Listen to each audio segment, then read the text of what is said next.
Ang 43 alleged crimes daw na ipinipresent sa ICC ay sample size lamang ng isang widespread na kaganapan. Ang tanong, anong patunay nyo nitong sinasabi nyong widespread na kaganapan? So meron kayong ginagamit na dalawang numbers. Itong 6,000 na ayon sa PNP at itong 30,000 na CHR naman ang nagbigay. Siguro pare-pareho naman tayo ng naririnig na claim ng mga to na kaya pumatay ang mga pulis nitong mga sinasabing EJK victim ay dahil inutos ni Duterte. Dahil sinasabi ni Duterte na papatayin niya ang mga adik. Tama? Sa pagkakaintindi ko, pasimplehin natin ang sinasabi nyo. Ang extrajudicial killing para sa inyo ay ang pagpatay ng kawani ng gobyerno sa isang tao na hindi siya binigyan ng due process. At sinasabi nyo na ito ay nangyari dahil sa mga salita ni Duterte. Tama? So I'll try again. Sinasabi nyo na kaya involved si Duterte sa EJK dahil sa mga sinasabi niya noong war on drugs, pumatay itong mga PNP ng mga tao na walang due process. Okay? Sa tingin ko, yung dalawang yon somewhat kuhang-kuha na yung pagkakaintindi ko sa EJK na sinasabi nyo. Kung pasok sa mga sinasabi ko ang definisyon nyo ng EJK, may mga importanteng component dito. Una, importante na kawani ng gobyerno ang gumawa nito, lalo na kung PNP yan, di ba? Pangalawa, importante din na hindi ito inimbestigahan ng PNP o kaya hindi ito napunta sa isang judicial process. Kaya nga extrajudicial walang investigasyon o hindi man lang dininig, 'di ba, sa isang korte. Ngayon, alamin na natin kung ganun ba ang definisyon nitong 6,600 na report daw ng PNP o itong 30,000 EJK daw ng CHR. Simulan natin dito.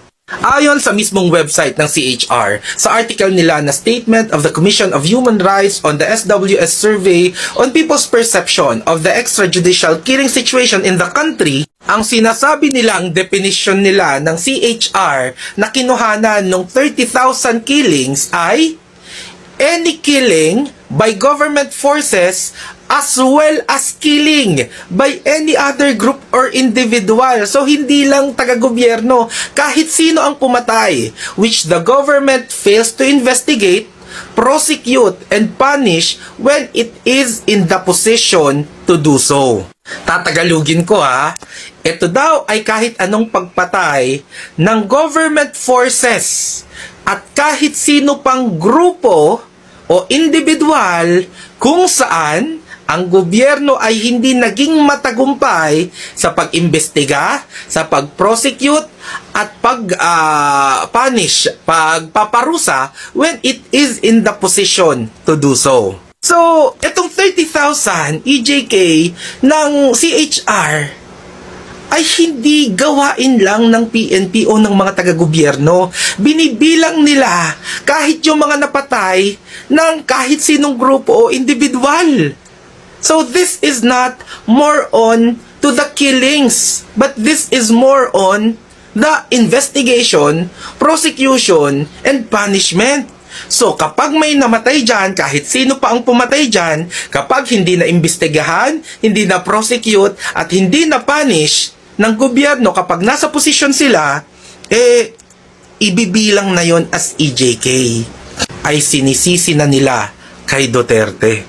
So, kung hindi ito ang definisyon nyo ng EJK, bakit nyo to ginagamit? And hopefully naman, ibigay nila ang mga pangalan, ang investigasyon, at ang study nila for this 30,000 na binigay na lang nila bigla out of the blue. Ano daw ang basis nila dito? Kasi, for you people to use these numbers na wala namang ebidensya, galing lang sa bunganga nila, really? Papaniwalaan natin na totoo na yan? So ngayon, ito naman 6,600 na EJK kuno na ginagamit nyo din. 6,600. It's a staggering number. considering that we're talking here of human lives. So basically, these are the number of deaths related only to police operations, right? That is correct, Christian. So why that big a number? And in 3 years, that's the count?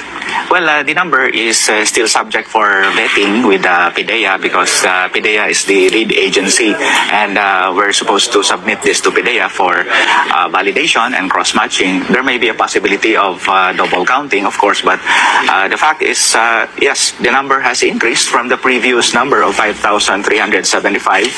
So as the war on drugs continues, we expect that the number of deaths would also increase because the suspects continue to put up resistance, violent resistance against our operatives.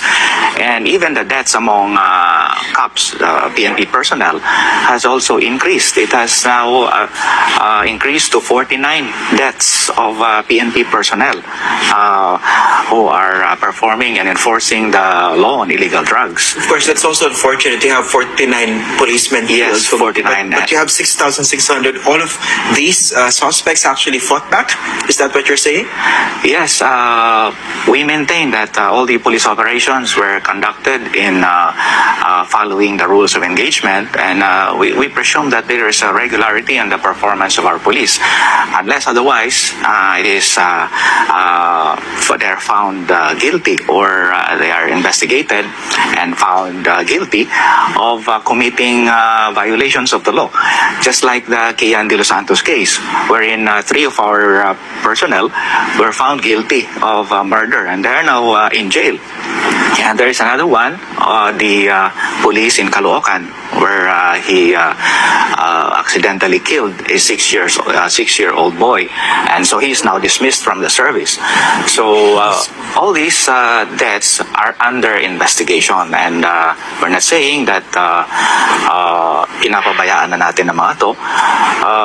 All of these are still being investigated, and we are committed to really give justice to all the victims. Oh, so maliban sa hindi pa final yung numbers na yan, ay inimbestigahan naman pala yan pa isa-isa. 'Di ba? All those killings were investigated at may mga binigay pang pangalan ang PNP ng mga pulis na naparusahan at natanggal sa serbisyo dahil napatunayan na meron niyang problema. So kung dumaan sa investigation, prosecution at may mga napunish pa, are you still calling that EJK? Yes, marami siya. Pero kung ikukumpara mo siya sa 1,283,409 pushers and users na sumurrender at buhay, 'di ba? Imposible ba na out of 100%, merong 0.5 na nanlaban na actually iniimbestigahan pa at yung iba ay naparusahan na? So kung iba-iba pala ang definisyon nyo sa mismong definisyon nito at sa definisyon nito, bakit nyo pinagsasama-sama?